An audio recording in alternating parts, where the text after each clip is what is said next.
Thanks, Brian. I'm joined now by Corporal Mo Gabr from the Richland County Sheriff's Department.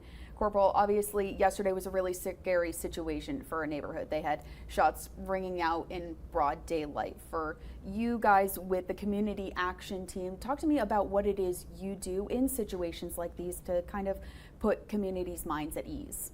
Well, the first thing we do is we always look for community's help. We always trying to go out there and find witnesses, people that might have seen what happened, or witnessed any suspects or anybody with a gun, anything like that, any suspicious activity that took place the day before or the day of the incident. We have a community action team in our department, and our main job is to bridge the gap between law enforcement and the community. And we are like a liaison with the community. We have our phone numbers listed on the website. The community can always call to ask for more information. Always the line units, they respond, take care of an incident, and go do a report and go back. But the community action team, they would have more time to actually speak to community members about what actually happened and how to protect themselves and how to prevent incidents like that from happening in the future.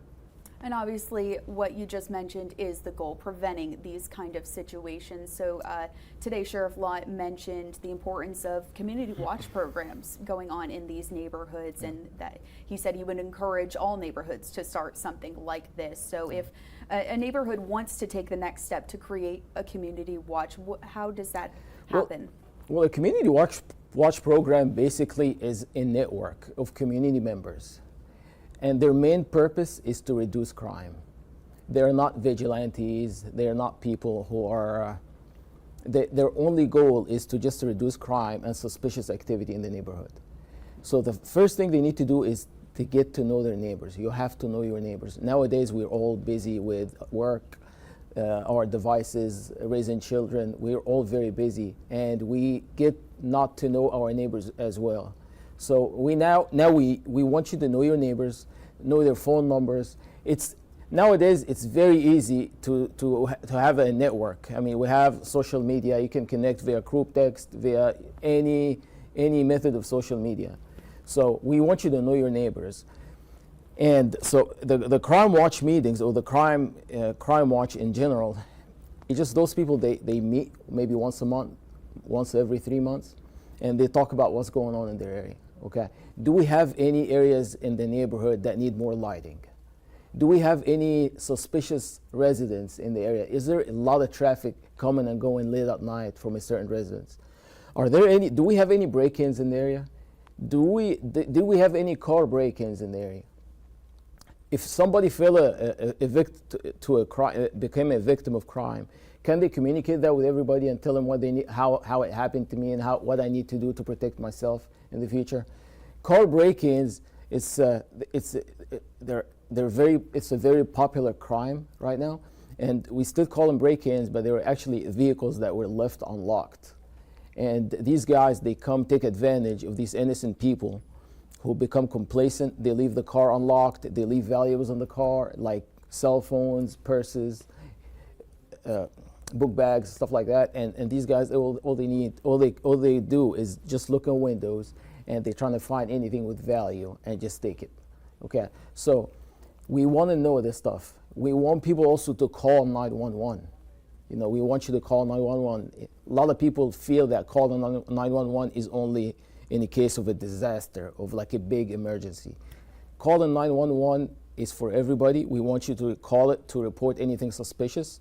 You stay anonymous when you call 911.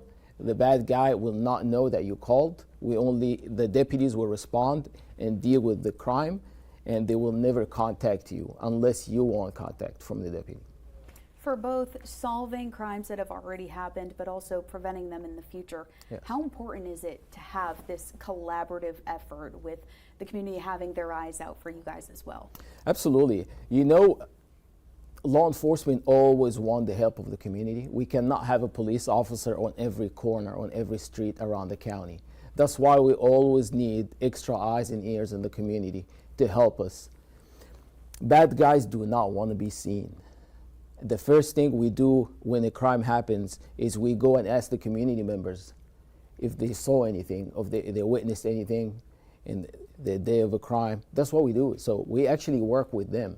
It's not just the sole job of law enforcement. It's everybody's effort together to try to solve this crime. That's why we always need those extra eyes and ears on the street. The people that walk their dog, the joggers, just people walking every day just to wind down from a day at work. All these people are extra eyes and ears for law enforcement on the streets. They know their neighborhoods best, right? They know them better than Absolutely. you guys might, right? Absolutely. They walk the neighborhoods every day, they know every corner, and they are going to be better than anybody with helping law enforcement. And at the end of the day, as the saying goes, see something, say something. Always. I'm sure that's the motto you guys try to instill in neighbors, correct? Yes, always. I mean, we always, like I said, we always encourage people of calling 911. It's like I said, you know, do not be scared of retaliation. You stay anonymous when you call 911. The deputies will respond and deal with the crime.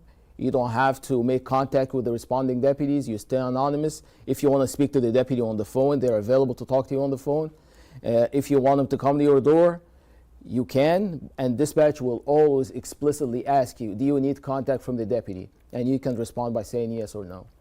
Thank you so much, Corporal, for You're your welcome. time. It really is helpful to making sure the community is aware of what steps they can do to be helpful stewards within the community. So thank you so much. Thank you. Back to you, Brian. To stay up to date with this story and more, make sure you subscribe to our WACH FOX YouTube page. Be sure to like, comment, subscribe, and click that notification bell so you never miss an update.